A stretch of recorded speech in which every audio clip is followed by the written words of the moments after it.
Okay, welcome back guys. This is an interesting one. We're going to take a look at these three amazing phones, the Pixel 4, the S20 Ultra, and of course the Xperia 1 Mark II, and see how good they are at some of these nighttime shots here. I'm really motivated because it's just gone 6:30, and the rules here, the law here, is we've got to be home by 7, otherwise we could end up in jail, right? Absolutely. So we're going to get these pictures pretty quick for you and see how good these phones are. Okay, I'll see you very soon. So rooftop reviews will be resuming pretty much from the very next show that we do. This was just a one-off treat to get out and see Avenida Balboa here because it looks so spectacular, and well, we've been deprived of seeing it for so long, we thought it would make sense. Hopefully you enjoy these shots as much as we enjoyed taking them.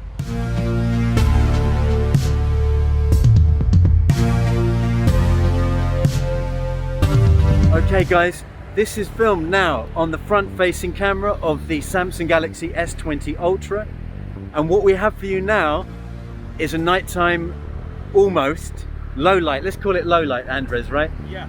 Low light comparison between this phone, the Xperia 1 Mark II, and the Pixel 4. Let's do this, and in fact let's do it in 15 minutes, because if we're not back by 7 o'clock, we're going to get arrested. So the funny thing about this shot is it looks fantastic. We're just in automatic mode now. The only thing that messes it up is that digital advertising board, and you know who owns that? Samsung. So yeah, there is that. So then the first pictures with the Samsung Galaxy S20 Ultra then. High dynamic range is impressive. There is a bit of noise, we're not worried about that at all. Colours are somewhat artificial, but in a very pleasing way, and as you'll see in a moment when we move on to the Pixel, which incidentally has a similar philosophical approach to Samsung when it comes to eking out the best possible nighttime shots, but it doesn't go as far as the Pixel. In fact, we felt it was a really nice middle ground actually between the Pixel and the Xperia 1 Mark II. But again, I really like these images. I'd love to know what you think, of course, in the comments section below. I have loved, and so has Andres, all of us here at the team. We've loved reading your comments and learning what it is that you like and don't like and so on. Please keep them coming. We've got a cracking little community here. Couldn't be happier. So then on to the Pixel 4. And I know I've said this before, but I love this little phone. I know the pictures we're seeing here are not very close to reality at all, but as an effect it's a brilliant effect. It's interesting and it's exciting, very, very pleasing images, completely a million miles away from reality. Still love it. Out of all of the phones we have here, all three of them, this is the one that least requires, unsurprisingly with all its computational power, a tripod. I would say if you're out and you haven't got a tripod, this will be absolutely a-okay. The Samsung, pretty much the same, not quite as good, a bit more noise, whereas the Sony, and we're going to come on to that now, you're going to need a tripod.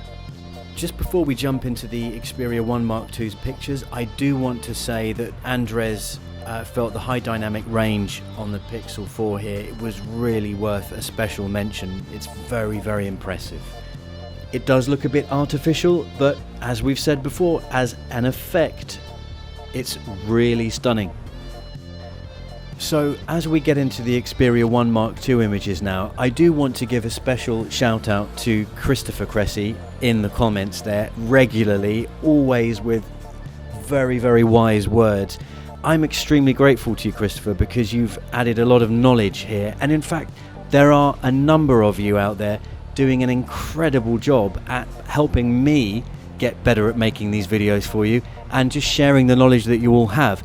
Christopher made a very good point, and that is that the job, if you like, of the Xperia 1 Mark II is to give us reality, a natural look, the closest thing to what we are seeing with our own eyes. And by definition, if you like, night mode, night sight on the other two phones here is giving us something different than reality. So these are the two fundamentally different approaches. So it's still a very, very pleasing image that we're getting here from the Sony time after time. But what I must say, this is really important, without a tripod, this is a tricky customer to manage. It really is. So we have to be honest and open about that, because it's a fact.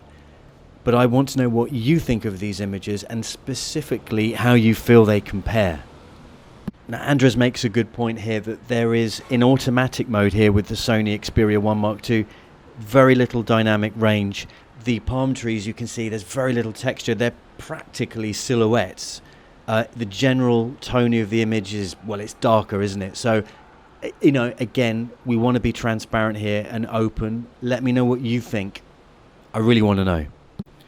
So, you know how some YouTube channels probably make a little bit of a stunt out of, you know, that thing that we mentioned with the police, and if we didn't get back by 7 we might end up in jail. That was real. We're not putting that's a real thing. So we did have to wrap this up way quicker than we would have liked, and therefore it was difficult for us to keep super accurate records of every single dial that we adjusted as the rain and wind was driving down and the police were patrolling up and down, keeping an eye on everything we were doing.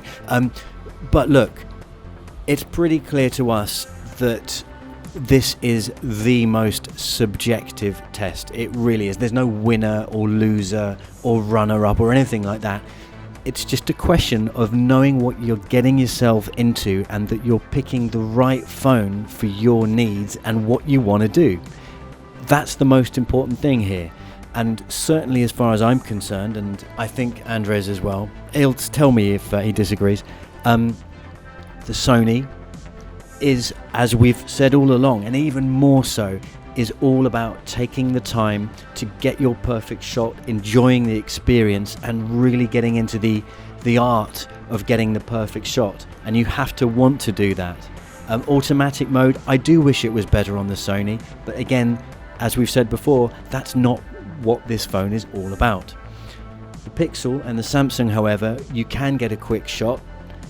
It's going to be very different. It's not going to be worried about trying to match reality. It's going to give you an alternative reality, and that is going to be some people's cup of tea, especially the fact that you can just whip the phone out of your pocket, bosh, you got a picture, and it's going to be a visually very pleasing picture.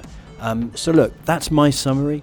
What's yours? I'll see you in the comments. And as ever, guys, thank you so much for all of your support and kind words. I'm really getting into this and enjoying it very much. I'll see you in the next one. Thank you so much for watching. Okay, so we did it. We got some really good pictures and we made it out before the police arrived. Everything, just for the record, was 100% legal. Isn't that right?